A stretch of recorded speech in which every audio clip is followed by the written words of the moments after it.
My people don't read to make on a see wetin dey happen with the Nigerian army. The chief of defense staff don't come and come talk say now opportunity wey dem give Bøkø Hàràm will give terrorists for this country will be Nigeria. So now im make they come begin to worry everybody. I go play on the full tape, make on hear from the horse's mouth how im take talk about when they brief the press. Say now them scatter this country based on the opportunity where they don't give to all these terrorists wey make them come the day emboldened to dey attack anybody. They no come dey respect military officers and the rule of law inside the country. My people, make una watch this video. I beg before I come on kpata make una no forget to use tap send. Take send money go Nigeria. If you use my promo code, you go get £15 extra on top of the money wey they send for people wey dey for UK, people wey dey for Europe. Na 15 euros then go add on top that your money. People wey dey for Canada na $30. People wey dey for USA na $30. They go add on top your money. Oh yeah, now make una watch the full video and share and make everybody self see am. I go come back. And somehow we seem to also be buying into all this falsehood. Sometimes I imagine when you see people celebrating when they are failures, it's only someone who doesn't really know what's going on that want to believe or want to pray for his country to fail. Forgetting the fact that if your country fails, which means you have equally failed. And if your security forces fail, especially your armed forces, I don't know which country you will have to stand with. First and foremost, we must look at ourselves as Nigerians. And nobody will change Nigeria if not Nigerians. If you sit down to think that any other person will come from somewhere and liberate your country, then you should think twice. So that is why it's very important for citizens, renewed agenda citizens. Citizens make up the country, and it is citizens that will uplift the country to where they want it to be. If we do not do that, then the country will continue to fail. But this country will not fail, because God has blessed this country. If you remember some years back, some countries have predicted that 2015 Nigeria was going to pack up. This is 2025, 10 years later, we're still standing strong and still moving forward. We will continue to shame all those that don't mean us well. I'm standing here today because I have the privilege of being born in Nigeria. I had the privilege of attending my primary secondary school in Nigeria. I went to Nigerian Defense Academy. Vice Admiral Gambo were the ones that brought us up at the academy. When we graduated from MBA, we met generals like Lieutenant General Buratai. My first contact with him was when he was commandant of Nigerian Army School of Infantry, then as a brigadier general, and I was a colonel. Gradually he became the chief of army staff and developed and expanded the Nigerian armed forces because of commitments. I think people don't really understand that the military is a family. And our family transcends just friendship. It goes down to family line. We find out that mostly we know our families, we know our children, we know our parents. That is how we grew up. And so mentorship in the military is unique because it's continuous. Every one of the retired personnel that here has played major roles in our lives, me particularly. Is support your government, because without your support, it's not possible. National security, citizenship, everybody has a role to play.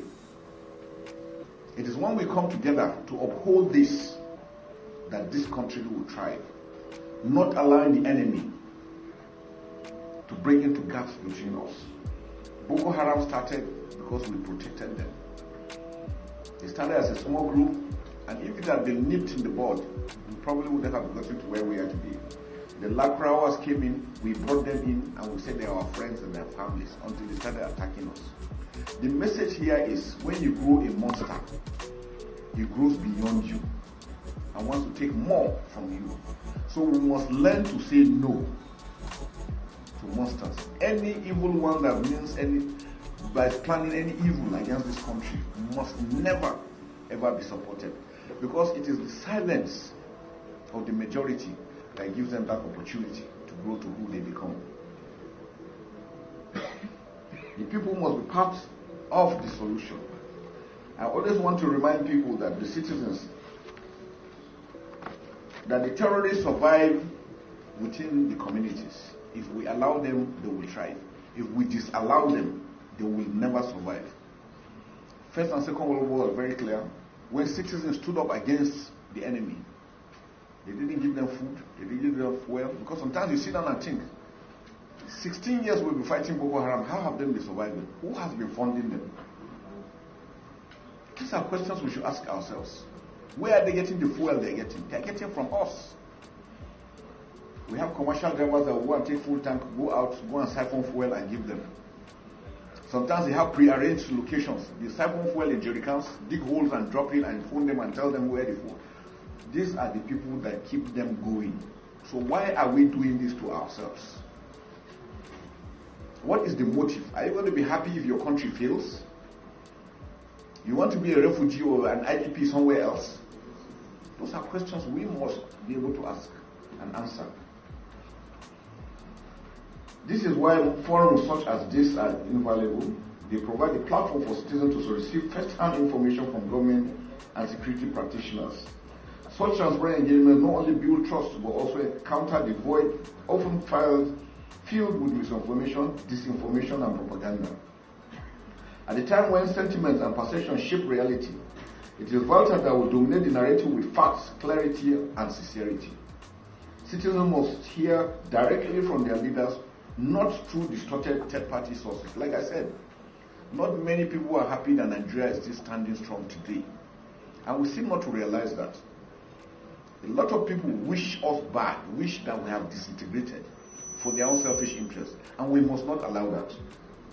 The media environment in Nigeria has changed drastically. The rise of new media has democratized information access and also created opportunities for hate speech, dissent, and manipulated narratives to flourish.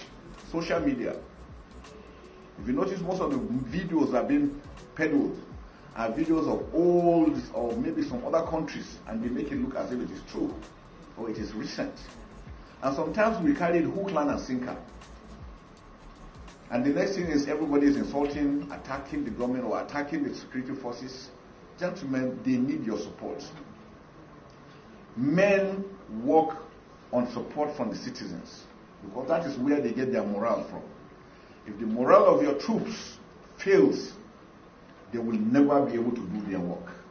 And that's why it's important that for whatever we do, we should pray for them, we should support them, we should commend them. They are humans just like every other person. They have families. If we show you pictures of personnel, they have lost breadwinners, lost limbs, lost everything, eyesight, just to defend this country. So sometimes when you go to bed and you lie down and you sleep and you close your eyes and you put your AC or you don't have AC or you sleep and you dream, remember that there are some people that are standing there in their trenches from morning till evening every day to ensure that you are able to go to your room and sleep. They don't have that luxury, they don't have that luxury. We must always remember that it is critical and important that we support them to do what they are doing because they are standing guard for us to be able to enjoy the democracy we're enjoying. And that's very critical. The proliferation of information sources means we must act with urgency to counter harmful content with timely and accurate messaging. Sometimes when you see our reportage, it looks as if we commend, we're happy when troops are killed. When we achieve success, it goes quiet. But once a soldier or somebody is killed or something, you will see the flashes. So the tendency is, who are you doing that for? Always remember that if your security forces fail, you don't have a home. You'll be a refugee in somebody else's country. And I don't know if that is what you are praying for. So we must ask ourselves those questions. We in government and security agencies must seize opportunity conventional and digital media as tools of truthfully informing Nigerians about security development, especially during times of crisis. And that is why since we came on board, we have been open. We have never shied away when we make mistakes. We allude to it and we make a redress. We take action and try to prevent in future because we are human beings. The good, the bad, and ugly exist everywhere. And remember, we recruit for the society. So we are not recruiting angels. We are recruiting Nigerians. So they will come with the baggage. But the system has a way of identifying them and prosecuting them so that they don't give us bad names, and that's why it's important. Nigerians are about speaking, especially during times of crisis, of course. Such communication must be weighed against what is permissible under national security. But it is possible and necessary to strike a balance. Sometimes when you get information and you divulge so early, you might be aiding the enemy, unknowingly, thinking that you are looking for front page news so that your editor will give you probably extra bonus, but you are selling your country. So you must always sit down and discern. This information, is it true? Is it timely? Is it when to be released? But have you also clarified about it? Indeed, Nigerians have many questions, some tough, some emotional, some simply seeking clarity.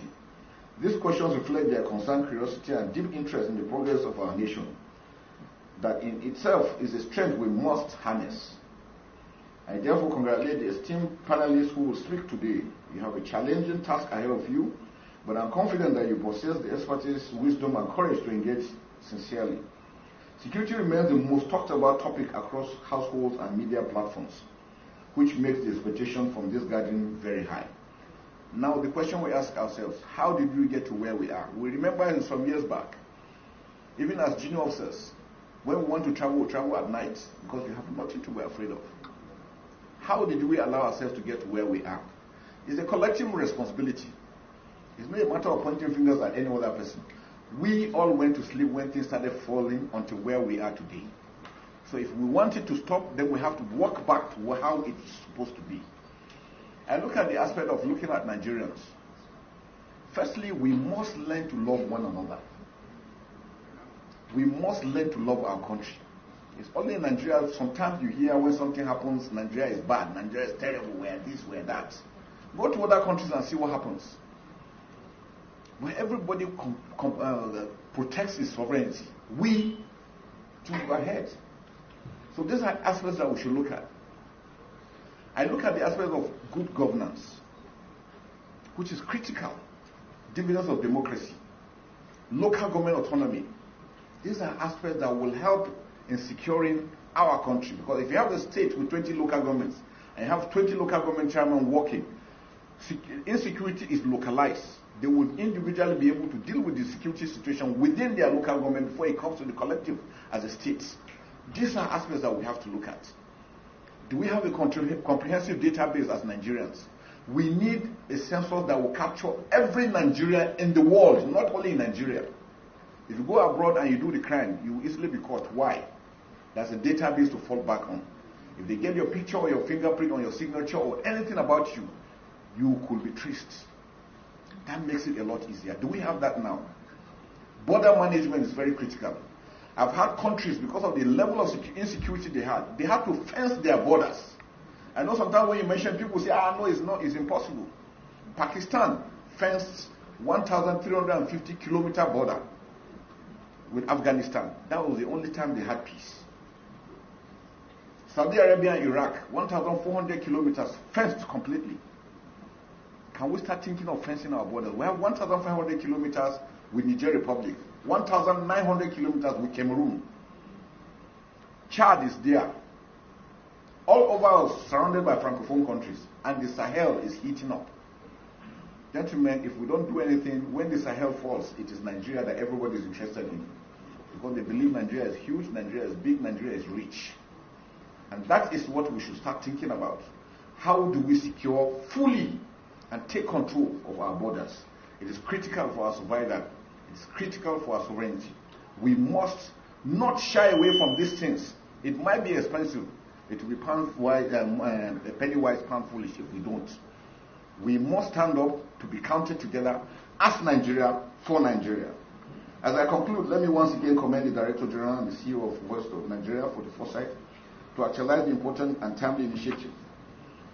His ongoing innovation within the Voice of Nigeria, such as the expansion of Voice of Nigeria's international broadcasting to tell Nigeria's story globally, are both commendable and strategic. We must learn to tell our stories. Don't allow anybody to do that. And they say until the day that the lion knows how to speak, the hunter will always tell his own story. It is important. I urge us all to embrace today's conversation with open minds and patriotic hearts. Together, let us build a safer, more united and prosperous Nigeria. The renewed agenda is real. We, together, will make that work. Finally, I extend my profound gratitude to the President and Commander-in-Chief of the Armed Forces of Nigeria, His Excellency Bola Ahmed Tinubu, GCFR, for his exemplary leadership and unwavering commitment to the pursuit of national peace, security, and economic prosperity.